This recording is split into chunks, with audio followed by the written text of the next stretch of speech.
Hello everyone and welcome back to Let's Play Pathfinder Wrath of the Righteous. I'm your host, Colors Fade, and it's episode 24. We get our first Mythic Path selection for our character and Mythic skills for our companions. This is very interesting. It's for us, for the main character, it's almost like multi-classing. It's almost like classic Dungeons and Dragons fighter mage. You have your fighter skills, you level up, you get those. You have your mage skills, you level up, you get your spells. Here, you're leveling up your normal character, and then you're getting this whole separate line of Mythic Path stuff, which is really cool. I had to do some research on this, and so we're going to talk about this real briefly here. There are several Mythic Paths, and you don't actually choose these and unlock them until you get to higher mythic levels. Unlocking many of these requires you to do certain things before this point in the game, and I found out through research that I missed a few of these. For instance, I missed the ability to unlock the Lich Path, and I missed the ability to unlock the Trickster Path, which I really would have liked to have taken. The Mythic Paths are going to be one of the number one reasons people replay this game over and over and over. I can see myself doing it. I definitely want to play the Lich Path. The Lich Path sounds so cool for an Eldritch Knight. It's a spellcasting focused class, so it's going to be great for wizards and it's going to be great for Eldritch Knights, but you have to be evil to play it, and Sela is going to leave your party when you choose it. So that's one of the difficulties of it. That's one of the trade-offs. The ones that I have unlocked are Angel, Azada, and Demon so far. Angel and Demon you are getting automatically, no matter what, based on the very beginning of the game. Azada we unlocked because we did the little quest with the three people who had you sing their song with them in the Temple of Desna. The Trickster one I missed by simply not taking dialogue choices. There are other ones that are even more complex than that. And so there are several Mythic Paths you can see down here. They've just got them locked. But I can already tell you, there are really only two choices for my character. Your Mythic Path needs to align with your alignment. And if it doesn't, there will be a quest to get you to try and align it correctly, to change your alignment to match your Mythic Path. And it's been said that you can fail Mythic quests if your alignment is not correct.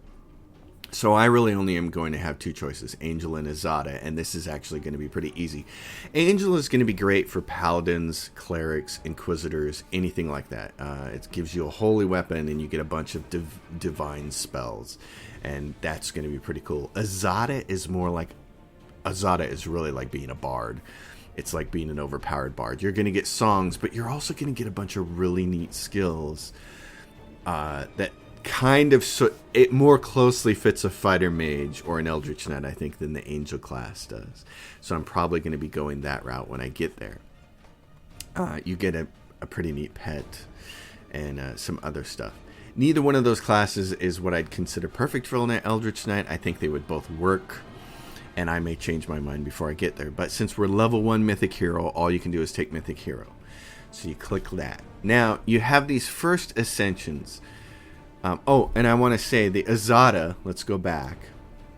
The Azada is a chaotic, good aligned class, and the Angel, of course, is a lawful, good aligned class.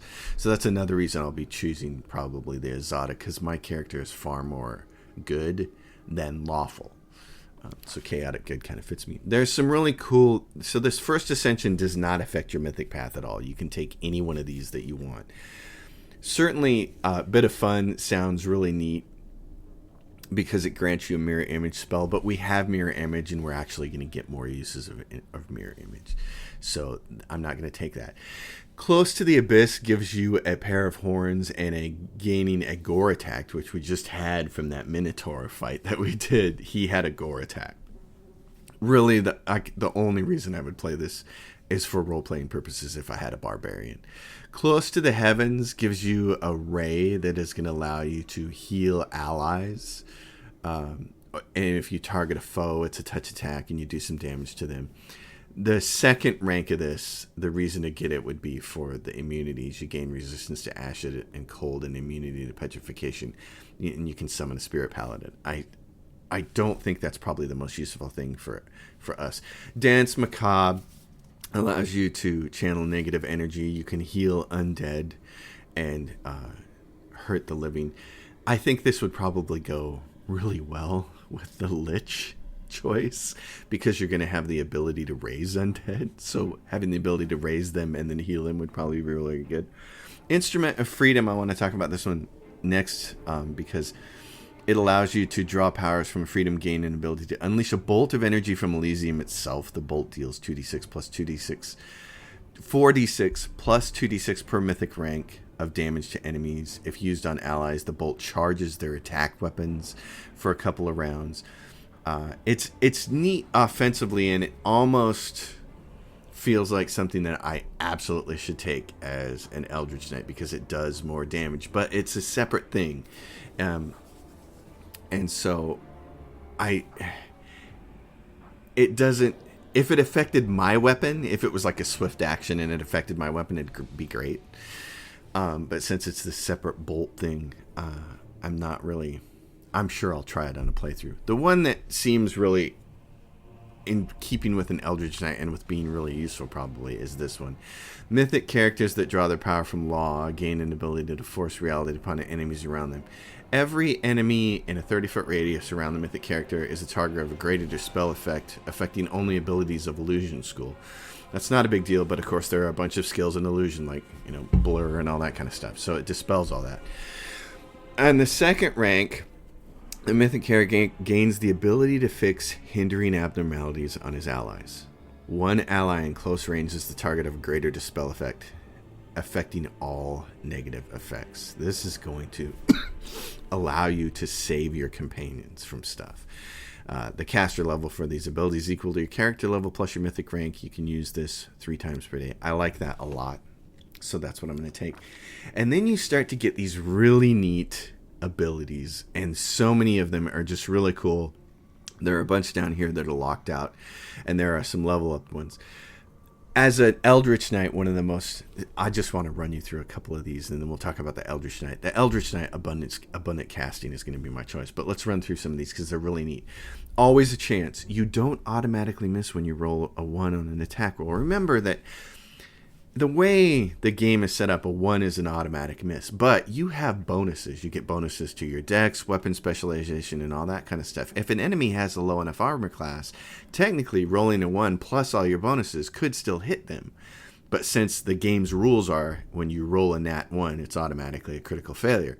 This takes the critical failure away. That's actually really cool. Ascendant Element is I'm so excited for this. You master a certain element to a spectacular level. Choose one energy type. The damage of that energy type you deal can no longer be prevented or reduced by resistances or immunities. Remember, Ember has blackened hands and deals all this fire damage, but she's always quite frequently resisted. That removes that, which is really cool. There's some other ones down here. Boundless Healing is pretty cool. Your healing is no longer affected by common limitations. For instance, Cure Light Wounds is 1d8 plus 5. It's 1d5 plus 1 up to per caster level up to level 5. Well, if you're a level 10 caster, it's still only 1d8 plus 5. With Boundless Healing, a Cure Light Wounds would be 1d8 plus 10 if your level was 10. It removes all of those little restrictions on healing. It's pretty cool. Cleaving Shot is going to be an awesome one for land. Each time you deal critical damage with your ranged weapon attack or reduce the target to 0 hit points, that's the key. Reduce the target to 0 hit points, you deal your weapon damage to all other enemies in a 10-foot radius. So whenever he kills somebody, he deals that same damage to everybody else close by. That's amazing. Dimensional Retribution is the one that I'm going to want to take, and Woljif is definitely going to want to take this. You leave a mystical link with the enemy spellcasters that lets you instantly move to them.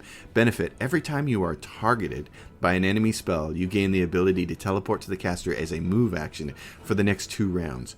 Oh, hell yes. That's awesome. And there's some really good ones. This one here, for instance, Dayrun, excuse me, and Ember. Emergency help in a dire situation. Benefit 3 times per day as a move action. You can teleport to an ally who has less than 30 hit points. Until the end of the next round, your first healing spell or ability is empowered and maximized, as though using the empower spell and maximize spell feats. That is just incredible. Oh my gosh. You learn a way of prolonging the effects of your beneficial spells. Effects of your spells on allies that should last longer than an hour but shorter than 24 hours now last 24 hours. So imagine if you have a spell that says it lasts 10 minutes per caster level and you're a caster level of 10. Or even, let's see, you cast a level 6. So a spell that lasts 10 minutes per caster level. You are level 6. That means it lasts 60 minutes, an hour. It now lasts an hour. That's awesome. There's just a bunch of these that extra attacks. Expose vulnerability. This is going to be a great one for land. Your ranged weapon attacks expose enemies' vulnerable points. Every third hit with a ranged weapon against the same enemy deals 1d6 per 2 mythic ranks of divine damage. This is also really cool. Favorite meta magic. You can now use your mythic powers to fuel your meta magic abilities. Select one kind of meta magic. The spell level cost for use decreases by 1. Remember that an extended spell is 1 level above. This reduces that. And so now you can extend all your spells and keep them at the same level. That's awesome. I'm definitely going to be grabbing that. But for right now, this is really cool. Abundant casting. You cast 4 more spells per day of 1st, 2nd, and 3rd ranks. And that counts not only for your regular spellbook, but your mythic spellbook. So this is a fantastic choice. So that's all we get for him, for our main character. And now everybody else in here. Choosing a mythic path. You need to choose which mythic path you're going to follow. Yes. All right. Now you get your mythic abilities for your other characters. And, excuse me, there's some really cool ones in here for all your other characters. So let's look at some of these. Last Stand for Seela. And I want to make sure I'm actually on the right character. Seela. Okay. It makes me nervous to do this because they don't show the character. I'm going to click on her face. I'm going to go to character. Alright, so there she is. Click on her. Last Stand is a really good one for her, I think. Look at this. The mission is too important to fall in battle, and your mythic powers let you endure unbelievable things. Once per day, when your hit point drop low, you become unkillable. For 2 rounds, you become immune to damage that would make you unconscious. That seems really important for your lead tank to hack. The other good one for her to have is this one. Leading Strike. Your strikes make cracks in enemy existence, leaving weak points for your allies to strike. Every time you hit a target in melee combat, you leave a mark on it. An ally attacking the marked target deals additional divine damage equal to 1d6 per mythic rank to the target consuming the mark. So when she cleaves something, she hits 2 targets, and then allies hitting it are going to do additional damage. I actually like that. I want both of these for her. She's going to be able to get 5 mythic abilities. So I'm going to choose Leading Strike right now because I like that. The other one seems really important as well. But we're going to try to keep her upright with high armor class and buff. So we'll see if that ends up being a wise. Wolf. So Wolfjack or whatever his name. What is his name? Oh, me? Woljif. I'll never get his name right. Wolfjack. Woljif. Since he's also a caster like us, because his class is what? He's a rogue Eldritch Scoundrel, which is really cool. He's like a fighter thief. Abundant casting is also going to be really useful for him, but I kind of want to try this other one on him first. Dimensional Retribution. I want him to be able to move around the battlefield quickly and backstab casters. So I'm going to give him that one first. I think that's really cool. Of course, Land gets a ton of cool ones. He can get Abundant Kai, which is really neat. I think, you get more Kai pool. How is that not awesome? But I got to look at my thing. Oh, yeah. Expose Where was that one at? Exposed vulnerability. It's not that one. It was a different one. Cleaving Shot. That's the one I wanted him to take. I like this. Reduce a target to 0 hit points. You deal weapon damage to all other enemies in 10-foot radius. That just seemed... Anytime that you can do bonus damage, like getting... This is basically getting a bunch of free attacks. I think you have to take that. And it also does it on critical damage, which he's not going to get very often. But he has killed a lot of characters because we've used grease and put them on the ground and he shot them to death. I really like that. I just think that's going to be deadly for him. And then for our 2 healers, for Ember, I want to take this. Okay, so here's since she's a different class, she's got some different choices here. Benefit, you found out that curses can be a blessing and now you know how to use them. You gain an additional oracle curse, but it gives you no penalties. Oh, wow. So you can see she has blackened. Wow, there are a bunch of choices there. Demonic. Oh, my goodness. Bunch of choices there that are really cool.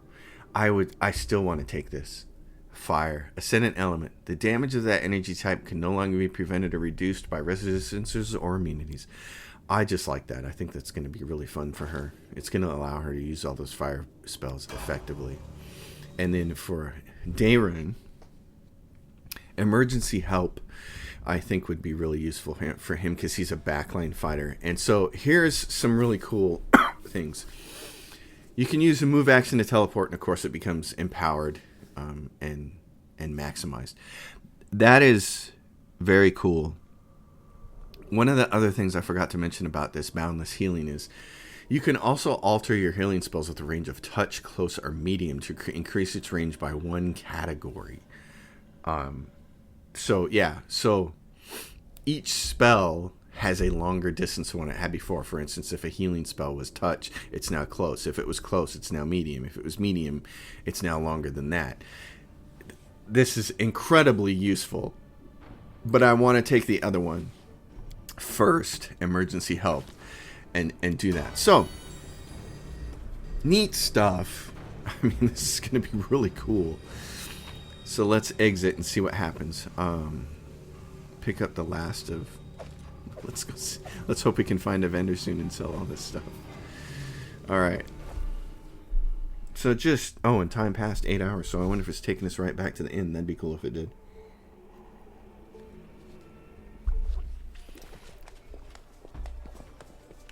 Oh, nice. And so we're going to have a little party. Make way. Warrior Queen coming through with a round for the heroes. Whoa, the heart is packed. And you considered nixing this little shindig, Beth? When Anivia reaches the long table your party is gathered around, she heavily flops onto the bench and hands out the tankards of beer. I did consider it, and I am still considering it. It hasn't even been a week since the last demon was booted out of Canabras. And we really should be in a period of mourning for all the city's fallen. But the people deserve to celebrate. And he deserves to be honored for saving the city and possibly all of Mendov. We did it together. But someone did more than the rest of us. Don't deny your achievements. There will always be plenty of miserable folk only too happy to tear you down. According to the Watch reports, there has been no demon activity whatsoever outside Canabras. I get the feeling the fiends are as shocked by what happened as we are. What happened in the garrison, what you did, it was a miracle. I truly believe that the gods remembered us and decided to intervene. Beth, come on, you agreed. No serious business today. All right, I'm done. No more. Who would have thought we'd be celebrating a successful attack on the Grey Garrison, our own fortress, and that we'd blow the roof off the place? It's simply unforgivable. While we're on the topic of the roof, there's already a rumor going around that you have been blessed by Iomade herself. And it was her power granted to you that destroyed the garrison's walls and roof. And it turns out the people want a little piece of that blessing for themselves. The townsfolk are gathering chunks of the garrison's rubble as souvenirs and talismans. And I'm sure they'll hit the black market soon enough. Oh, yeah. Here, read on this for me. For good luck. We need all the luck we can get. Nice. I'll put it on display at home. Or maybe I'll make a hole in it and wear it as a pendant. Nevi! What are you on about now? What do you mean? Do you see many people at this table who've been personally blessed by Iomade herself? Well, a couple perhaps. Iomade's blessings are not conveyed through stones, and as public officials, we really shouldn't. Erebeth looks to the end of the table where the voice originated, and her eyes widen as her words trail off. I feel a little chastened after what you said about public officials. But I myself have acquired a few pieces of stone, and also wish to ask our hero to breathe on them for good luck. So, what now? Are you going to toss me out of this fine establishment? The woman dressed in unshowy finery raises her eyebrows. Your Majesty. Yes, it is I. I made the journey here to deduct the cost of repairing the garrison roof from your salary. We have not been introduced. Galfrey of Mendev. The rumors of your beauty were not exaggerated. Thank you for the compliment. So, this is what he looks like. The one all Mendev is talking about. News of your deeds reached me even before my messengers could. Your Majesty, we were just... I'll have them arranged. Calm yourself, Commander. I deliberately came here without any fanfare because I did not wish to draw attention away from our honored hero here. My personal guard and the force I brought with me are standing watch outside the city. I ordered all your sentries to stand down. They also deserve a break. Every person who tirelessly fought to save Canabris will enjoy themselves today. And my reinforcements will ensure peace and order. Will you join our celebration, Your Majesty? Please, don't Your Majesty me. We are in a tavern, not my court in Nerosian. Address me as you would any comrade in arms. Concerning the celebration, as you can see, I already invited myself. I couldn't pass up the chance to meet the new hero all the Crusaders are talking about. And soon, not just Crusaders. We all need to get some rest. Because grand new deeds lie ahead, yes? Your Majesty, my dear cousin. Count, I admit I was surprised to learn that you valiantly joined the ranks of the city's defenders. Pleasantly surprised. I live to please you, my queen.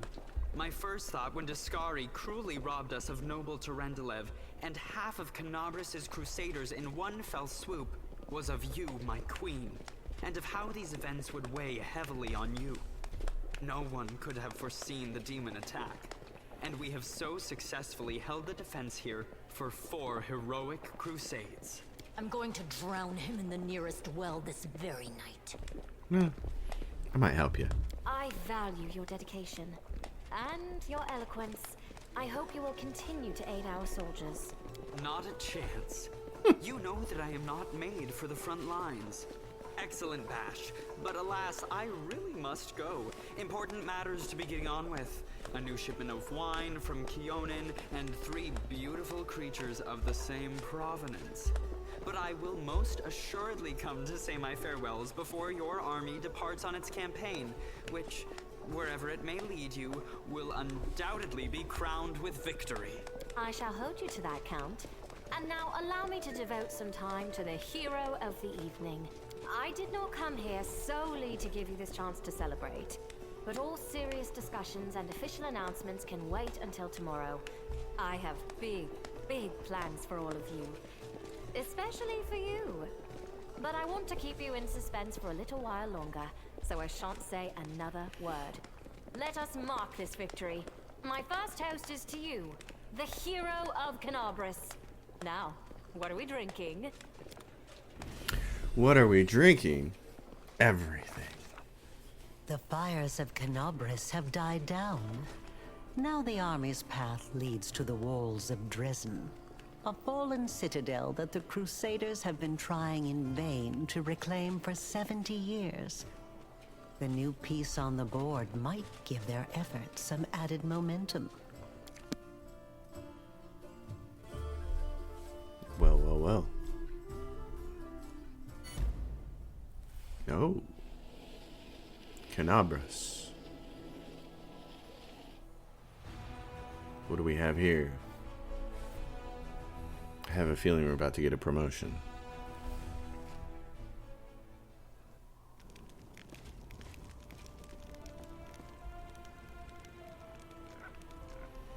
Is that him next to Iraba?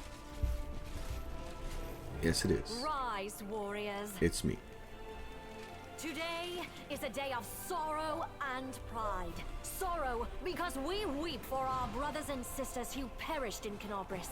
Pride because despite demonic treachery, our heroes repelled the attack and saved the city.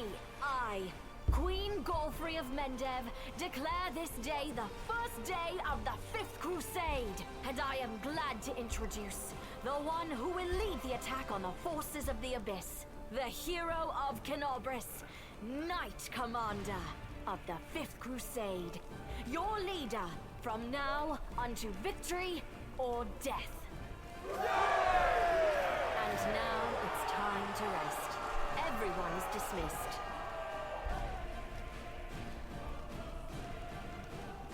There. The troop review is finished. I'll give you some time to look around the camp, and then I shall expect your presence at headquarters. And this is where we will begin to wage the war and the second sort of feature of the game. Alright, so I'm going to get this paladin to follow me around. But this is going to be interesting because this is the part that basically replaces the kingdom management from Kingmaker, which was dreadful. So my hope is that this part of the game is a little better. In the meantime, we leveled up. Well, heck yeah. So here, this is where things get really fun. Right, so we're ready to level up now, and we are no longer going to be a Thessalonian specialist. We are done taking all the wizard levels we need. We're a 3rd level caster. And so you can see down here in the list of classes that we're not allowed to take because we don't meet the prerequisites, the Eldritch Knight is now missing because it's up here. We can take it.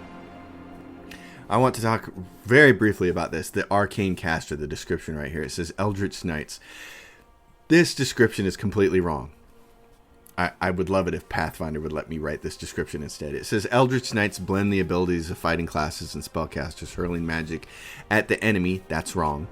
One moment and hewing down their opponents with steel the next. They are just as comfortable fighting in the thick of combat as they are casting spells at foes while remaining safely behind their compatriots.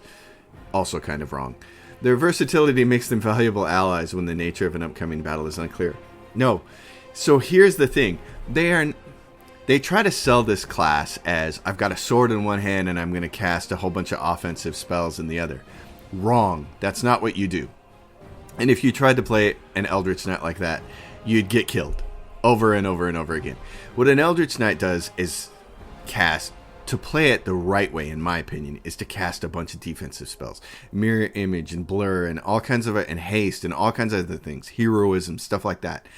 That allows you to buff yourself up so that you can really slay with your weapon. And then you have a few utility spells, like Grease, that become really helpful to you and your companions. So this to me still rings wrong. This is always the idea that people have had about the fighter mage since the Dungeons and Dragons days of, oh yeah, I want to be able to do both. I want to be a fighter and a wizard. No, it just doesn't work that way. If you want to cast and hurl spells, be an evoker and focus on evocation spells. Be a specialist wizard and cast fireballs and lightning all over the place. If you want to just wield weapons, be a fighter, because the fighters get tons of feats and they're awesome at it. But if you want to play this specialized fighter mage that allows you to do more interesting things than just swing your weapons, that's what I like about it. Is with the buffs and some of the utility of the spells, it's more complex and it's more interesting to me than playing a straight fighter, which has always been the most boring class in Dungeons and Dragons. So we do that and we take our points as we normally have been doing, use magic device, all that stuff.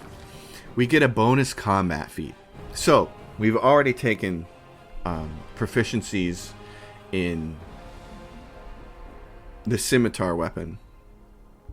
And so what we want to do, all this stuff down here, this is not stuff that we need.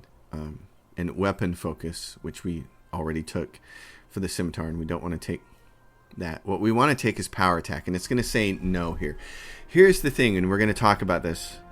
I'm gonna mention this so many times. What it's telling you to take is point blank shot because it expects you to play an Eldritch Knight as an archer and stay behind the lines and not get hit. Oh, no. That's not what we're going to do. What you want to do is this. We're aiming for this cleaving finish, and I talked about this earlier, and critical hits, but you can see how high of fighter levels you have to get, and you have to have all this other stuff. You still want to take the critical hit stuff when you can get it, but cleaving finish, remember earlier I was talking about getting extra attacks. A great thing you want to do is get bonus attacks, and that's why Land's skill that we took, his mythic skill, allows him to either cause when he hits critically or he kills somebody, he's going to do that damage to every other enemy in a 10-foot range. That's fantastic. That's like a bunch of free attacks. We're looking for more free attacks from our character. Since we're not going to weapon fighting, we want to get free attacks a different way. And cleaving finish is a great way to do it. You make a melee attack and your target drops to 0 or fewer hit points, just like Land's skill. And as a result, you make a melee attack at your highest base attack bonus against any other opponent within reach. Now, this would be great if we were using a glaive, but that doesn't work with this build. And so but there'll be plenty of enemies around us, and so this is great. You get a free one there. So to do that, you need to take power attack, and then you need to take cleave later. So that's why we take it, even though it says thumbs down. All right. So here we are. It's our first, and your first level, you noticed, first level of Eldritch Knight, you don't get any additional spells. It's only from second level onward that you get new spells and a new caster level, just like you were a wizard. So it's like you're going to end up being a level 5 wizard and a level 5 Eldritch Knight, and really it's the same thing as being a level 9 wizard. You're just losing one caster level. Alright, so what is this? Oh, there's a tent here. Whose tent is this? Whose tent is this, I say? She is Nura Dedewer's tent. It seems she brought a lot of unnecessary items with her. Oh. So what are we doing? Just coming in here and looting it? Oh, and there's a rice. It's a cooking instrument. Shiny scale. Oh. Spells. A book. Oh, a bunch of alchemist fires. I don't know that we'll actually need those or we'll ever use them. Another book. Just looking over these real quick. And a third book on the nature of the divine. Okay. I thought this might be a vendor of some kind, but no. There's got to be a vendor around here somewhere. Alright, so let's look. What do we have? There is Irabeth. Exit to the encampment. Recruit. Encampment. Woljif. There's some people. Encampment of Canabra's soldiers.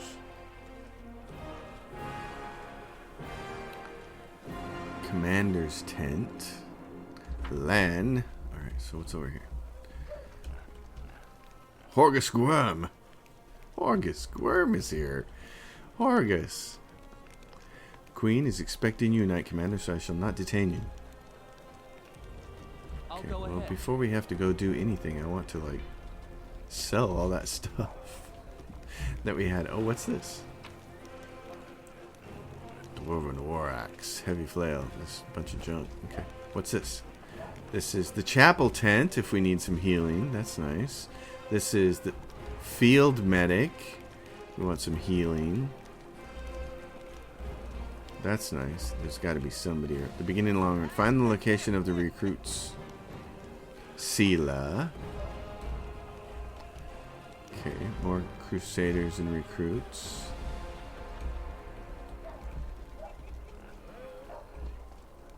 Yeah, so Horgus Gwyrm and Woljif and Jirna. Good day. Do you remember me? I'm Jirna. We spoke in the Defender's Heart. So you're the commander of the crusade now. Rastal knows it's hard to imagine someone worthier of taking up the post than the savior of Canabras. May the good gods help you prevail. Have you joined the crusade? Don't take it amiss, but no, I haven't. I have my own task. I'm needed in Chili Creek, a tiny hamlet which, due to some oversight, has been left without a priest this many years. Oh yeah, that's right, he's that guy. I'm about to set sail for there. I'll be making my journey along with old man selling. Okay. So, he's not a vendor. Horgus Gwyrm. Wilsir Garms. Who's this? The burly soldier with an impressive beard greets you with a broad smile. Wilsir Garms, the camp quartermaster at your service. Show me what you have, my man. That's what I want to do, is sell a whole ton of stuff. Oh, yeah. Oh, we got all this padded armor. Yeah, what is this? Oh, yeah. So much stuff. Okay, let's look at all the different things that we can sell here. Daggers. And anything that's, yeah, dark glowing psi. We're not going to be using those. Masterwork falchions. We got to get rid of a bunch of this stuff because... What is this? Masterwork dagger. Masterwork glaives. Masterwork hand axes. I can't imagine we're going to run into Masterwork scimitars. There's a ton of those. Oh yeah, punch daggers. Short bows. Tempest. Anything that's uniquely named like that I want to hang on to. In case I run into somebody who's going to use it. Deals additional damage to evil creatures. Masterwork short spear. Bunch of crossbows. Ever-burning torch. I don't know that we'll need a whole bunch of those. Cold iron spears. Cold iron short spear. Yeah, so I'm not a big fan of spears. The rest of this we might hang on to. What is this? Cold iron flail, and this is heavy flail of weakness, so it's cold iron. Alright. Javelin. Okay, let's deal all of that. That's a lot of weight. Oh, so let's do bulk selling all the junk. That still didn't get us. We still are carrying too much. That's okay. 418. Masterwork rapier. Yeah. Oh, here we go. Masterwork size. There's a bunch of those. That's another 100 pounds. Heavy crossbow. Deal those away. There's a Masterwork spiked heavy shield. That's probably not going to be used by anybody. Okay. 272 pounds. That's a little better for the whole group. He's got a bunch of stuff in here. +1 weapons. Just tons of them. That's awesome. All kinds of things. So, falchion +2. Greatsword +2. Lesser gloves of dueling. Oh. Disarm attempts. Wow. Ring of protection +2. Composite longbow +2. That's nice. We might want to. Black Dragon's Fang longsword. Ooh, it's enhancement +3. It's corrosive. Lands a hit on an enemy. It deals 2d6 corrosive damage to all enemies in the third. Ooh, 75,000. Wow. So that's interesting. Okay, well, there are plenty of things there. That's all I wanted to do, though, was get a little love from the quartermaster. Okay, so, and there's Darren. All right, Nenio. All right. So the commander's looking for me in her tent, probably. Oh, what do we have here? Darren. Ah, there you are, you dashing troublemaker, you. Darren flashes you a self-satisfied smile. Our short acquaintance is coming to an end. Very soon you will depart on your crusade, where you'll scrape by on horrible rations, struggling vainly to fall asleep amidst snoring soldiers. Be rudely awoken by the freezing cold, and have to look upon the dour faces of self-righteous prigs before you finally perish in the maw of some demon. I have a journey ahead of me, too. I've just rented a sailboat in the south. I've also hired an excellent chef and a host of other entertainments. Well, to each our own, I suppose. Darren pauses and then suddenly adds in a more serious voice, You know, I'm genuinely sad to see you go. If it sounds like mockery, forgive me. I cannot switch off my venom gland on a whim, you see. But you intrigue me. If only we could have spent a little more time together. But of course, Darren grimaces. Not under these conditions. Let the Crusaders and the demons have at each other. With any luck, they'll take this entire sanctimonious spectacle down with them. Well. I'll be blunt. You don't intrigue me. Not in the way you obviously had in mind, but you are a valuable companion. You could have stayed in my party. Who? Me? Where is this traveling... Pardon me? In this army? Davin offers a doubtful smile. You must be joking. Of course I won't stay. Who in his right mind would trade a luxurious and carefree life for the crusade? In any case, I intend to wait until the army departs.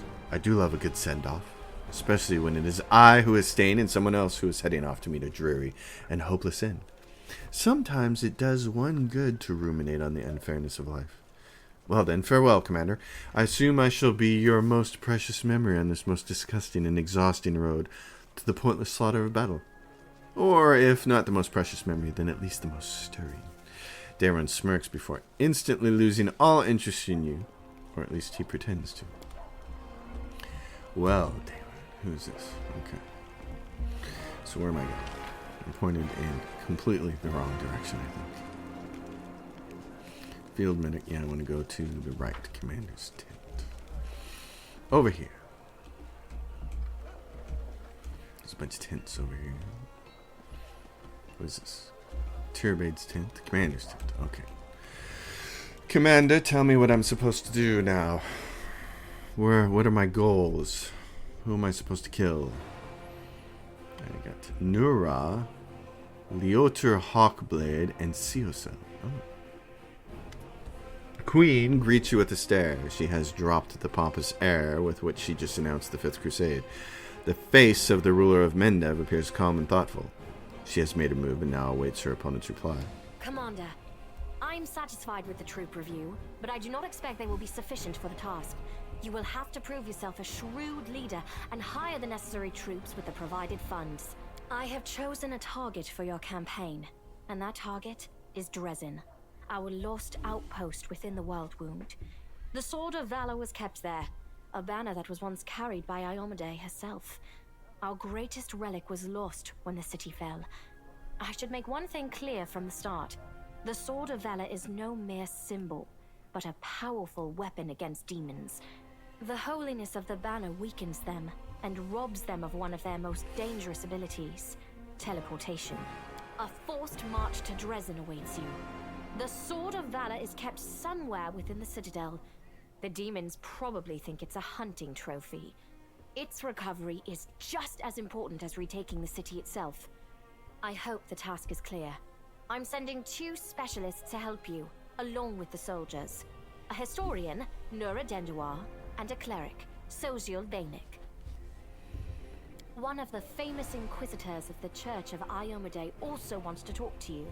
The Honorable Leota, whom everyone calls Hawkblade. I do not wish to keep you, Commander.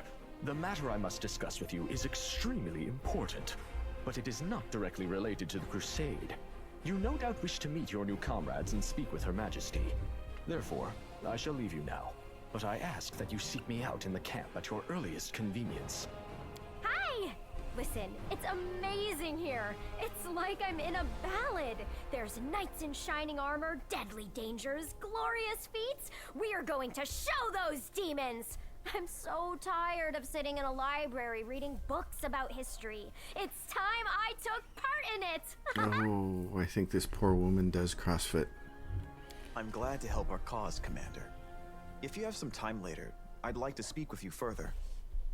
You'll have plenty of time to talk. You're the Knight Commander's people now, his trusted advisors and companions. Now then, will you please leave us? Irabeth, you can go too. When we met at the Defender's Heart, I never imagined you'd make me the commander of the new crusade. Some actions may be deemed bold, or even extreme. And beyond those, there are some you might call the Queen's last resort. I am not a simple monarch. I am at war with the Abyss, a war which has lasted over 100 years. I cannot allow myself the luxury of caution. In you, I see a chance, and I am willing to stake everything on it. However, you cannot blame me for putting you in charge of the crusade. I only formalized what had already happened in the hearts and minds of many. People spoke of the power that descended upon you and helped you save the Wardstones from corruption and total destruction. Word of this feat quickly spread far beyond the borders of Mendev. There was no other person who could better fit the role of Knight Commander of the Fifth Crusade. Did you know that the souls of angels from heaven are confined in the Wardstone? I had guessed as much. Many angels fought alongside us in the First Crusade.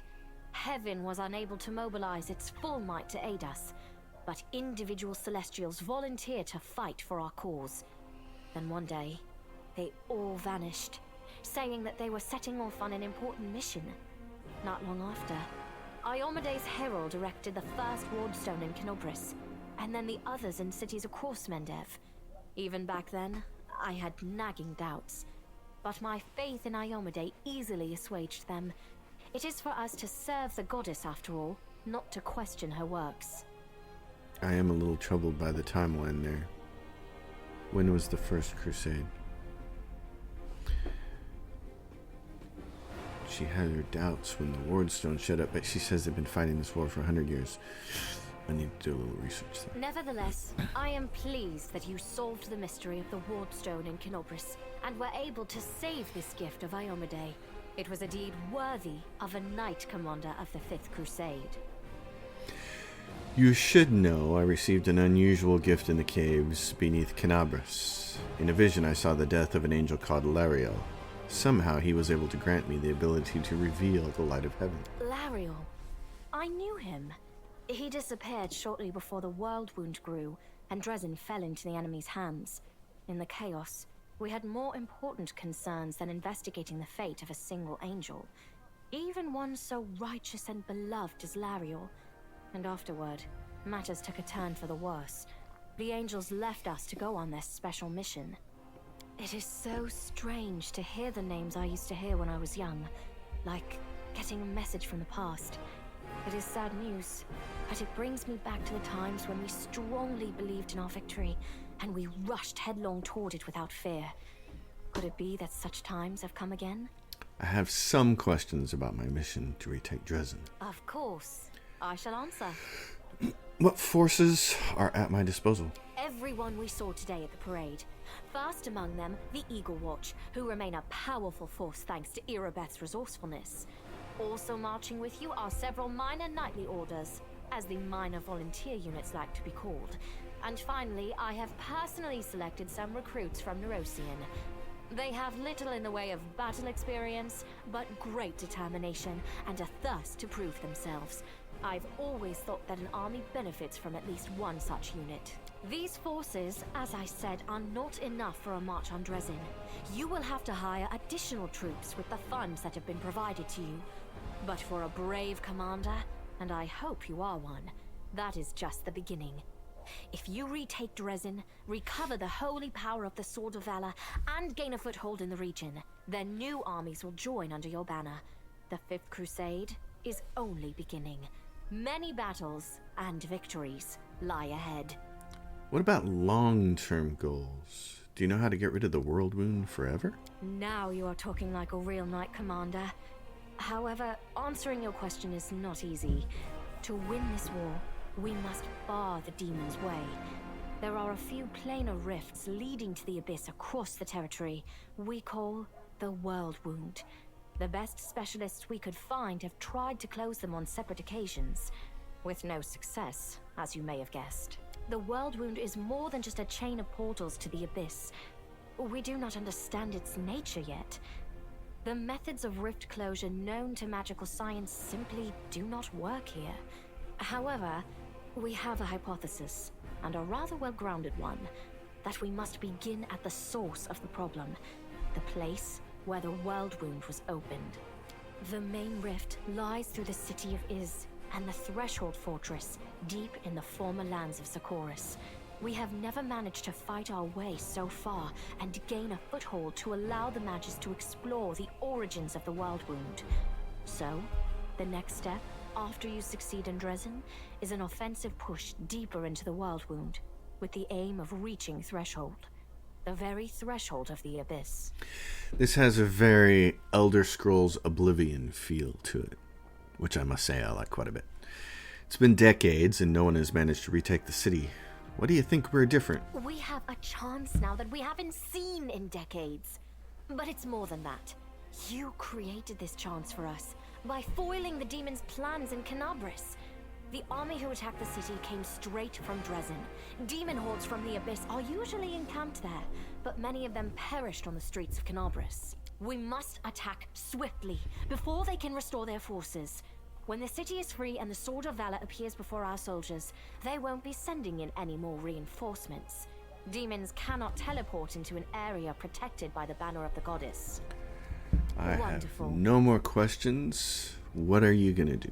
Overlooking a spot of insubordination just at the moment. However, I shall answer you. I shall prepare the defenses at Nerosian and all the other border cities and plan the future of the Fifth Crusade. Does that satisfy your curiosity, Knight Commander? My queen, I ask you to remain with us. The Dresden Campaign is the hope of the Crusade, and the blessing of Iomade that you carry may be decisive in battle. I hear a polite attempt to appeal to the conscience of an old sovereign? I don't know if you realize what you're suggesting. If our enemies in the depths of the wound were to discover that I was with your army, they would immediately send their most vicious demons to attack. They would stop at nothing to be rid of me, and thereby sow chaos across Mendev. But you are right. I shouldn't be sitting it out in the rear. I am a warrior queen, and a queen of warriors. Yet my fighters have forgotten what I look like. Fine. I shall join the crusade, but on my own terms. First, I shall assemble my entourage and lead the parade out of the camp. I shall catch up with you later, along with a few hand-picked bodyguards. We'll change our armor, and I'll become a knight of a minor order and join the troops incognito. Whatever you say, Eowyn. Until we approach Dresden, no one should know I am among you. But before we storm the city, I shall show myself to the troops and join the battle. Let it be a surprise for the demons. I hope you won't complain of my company on the road, Commander, since you were the one who insisted upon it. Do you have any other questions? No. Splendid. Ah, yes. We have one final matter to attend to. It should be rather enjoyable. Count, there you are. You received my instruction? I did, though I did not have time to read the thing before I was dragged before your majesty. In truth, I was readying myself to depart. No matter. I trust you will forgive your sovereign for the rather brusque summons, especially when you learn what prompted it. As you are aware, he has recently been appointed my Knight Commander of the Fifth Crusade. I spent a long while pondering whom to appoint to the highly sensitive post of Commander's Field Attaché and Advisor Plenipotentiary without portfolio. Congratulations, Count. It is a great honor, I suppose. Oh, what a wonderful gesture, Your Majesty. I imagine our dear Count would have been inconsolable if you hadn't given him this chance to serve the common cause. I knew you would approve, Commander. Yes. I had my doubts about whether you were ready for such a responsibility, Count, but your conduct in Canabris has put my mind at ease. So, you will travel with the troops to Dresden. Only the commander may remove you from your post.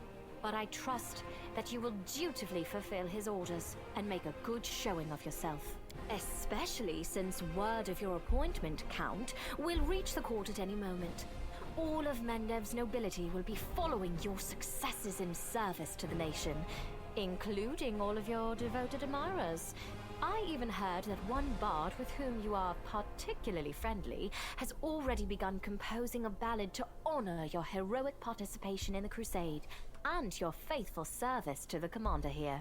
Your largesse truly knows no bounds, dear cousin. I am most gratified by the honor you have shown me. Then let's get going. May Iomade help us. No kidding. That's funny. Oh, too funny. Okay, well, we're here. Let's go then. Next part. I have to go talk to that other guy before the end of this episode, maybe, if I can get... Oh, this is Hilor Woljiv, the blacksmith, Sela, Soysel, Deren, Oh, Leotor. That's the one I want. I gotta turn left. Okay. Oh, I gotta go this way. Leotor. That's who I wanted to talk to. Leotor, a Hawkblade. Is that him? That's Daryl.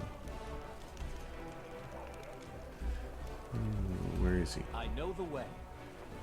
Okay, somehow I still missed it. I'm on the complete wrong side of camp here. Follow me. Okay. It's over this way. Oh, hey, what happened? What did we find there? Oh, no. A little piece of loot. Follow my lead. There he is. He was right outside. We just missed him. Commander! Tall man with piercing yellow-green eyes gives you a brief nod. Let me personally congratulate you on your new title and thank you for your time in advance. I am Leotor Hawkblade, an Inquisitor of the Church of Iomade, the Bringer of Light. I require your assistance in a certain delicate matter involving one of your companions, young Count de Dayron Arende. What brings you here? I ask you to assist the Church of Iomade in an investigation of the utmost importance. I understand that the leader of the crusade has plenty of other matters to attend to, but please allow me to tell you the details. Perhaps it will explain why I'm calling upon you. The Inquisitor's open face instantly reveals his feelings. He frowns and looks through you, lost in his thoughts for a moment. I suppose that you have already heard about Count Arende's story. I refer to the tragedy at the Heaven's Edge estate. You're going to investigate this old case again, aren't you? Yes, I am. I have several reasons to doubt their widely shared account of what exactly happened at the estate and how it happened. You see, Commander, I was among those sent to examine the estate after the incident. I saw everything with my own eyes, and I still remember it clearly, even though it feels like it happened a lifetime ago. Heaven's Edge was a unique place that still carried the spirit of old Mendev before the world would, and yet on that day it turned into a labyrinthine house of horrors, like something only seen in our nightmares. Apologies for the digression. I wanted to tell you about my suspicions. Everything about the incident seemed odd. Why was the only person left alive a young boy with a newfound talent for divine magic? Why did nobody send Canabras for help, even though the agony spanned many hours? We found the demons dead with their heads cut off when we got into the estate. How were they defeated? How did the disease kill even the paladins present at the estate who are said to be immune to any disease? If the demons had found a way to penetrate the Holy Warrior's defenses, why has this never been repeated since the tragedy at Heaven's Gate? You are the only person who can help here, Commander, because the only living witness to those events is currently serving in your army. Your army's route will take you near the very site of the tragedy. Heaven's Edge has been abandoned and sealed with potential magic throughout all these years, and only the Count has the power to break the seal. He is unlikely to invite an Inquisitor inside, and in any case, he won't like me sniffing around his family seat. But if you, as his commander, express your wish to visit the estate, he will be obliged to fulfill it, and I will simply follow you as one of your attendants. There are 100 ways, 1,000 paths, and myriad loopholes in human lives that the forces of evil can use to their advantage. I'm not sure which one of those led the demons to the gates of Heaven's Edge, but I do know it wasn't a simple raid the kind Crusaders face every day. That incident involved a significantly more powerful entity, and that is why I'm asking for your help. We cannot be sure that such a tragedy will not happen again until we uncover the truth. You've already been to the estate several times. What do you expect to find now? I was a young and inexperienced Inquisitor when I first visited Heaven's Edge 10 years ago. My skills have improved significantly since then, and I have paid dearly for that. Leotor makes a vague gesture, pointing at his scars. My arsenal includes many spells and techniques dedicated to gathering information about people and events. Almost all of them require me to be physically present in the place where the event question happened. That is why I must return to Heaven's Edge. Oh, fine. I'll help you. What do you need me to do? Thank you, Commander. Now I ask you to speak to the Count and tell him that you wish to see at Heaven's Edge. Please do not inform him of my presence right away. I will join your escort when it's time to travel to the estate. When we get there, I will also require your help during the investigation. You'll have to follow me, observe my actions as an independent witness. If you have any other questions, feel free to ask. I will remain here. Great. Are you one of Prelate Hellrun's followers? Yes, of course. What is your opinion on his atrocities? Usually, people reveal such things about themselves only to their confessor, not to some curious stranger. Still, I did ask for your help, and that imposes certain obligations upon me. Let me put it like this. I spent enough years by Prelate Halloran's side to learn how to keep him from going over the line. The Prelate is an extraordinary man, but he has fallen prey to his own paranoia and monumental sense of responsibility, which has gradually eroded his razor-sharp mind. He has witnessed so much hideous darkness that he now sees it in every shadow. Yet his strength was, and still is, a shield for all the people of Mendev. That is my opinion. His comrades and advisors are necessary to prevent him from making unforgivable mistakes. Alright. So I have that to deal with. As it should be. Very cool. So the journal has all this stuff. Oh my goodness. And the map. There. Okay. End of the episode. We will figure out what to do for next steps here. Craziness. The game is very fun. This game is very fun. And the cool thing is, I can see myself playing this multiple times to do many of the different Mythic Paths. The process of playing the game is fun, and so having all these different paths is just going to make it fun each time through. As long as this whole campaign commander thing is not terrible, this will be a game I'll be revisiting over and over. Thanks for watching, everybody. I'll see you all next time. As always, if you have questions or comments, drop them down below. Subscribe to the channel, like the video, bump that algorithm. I'll see you all next time.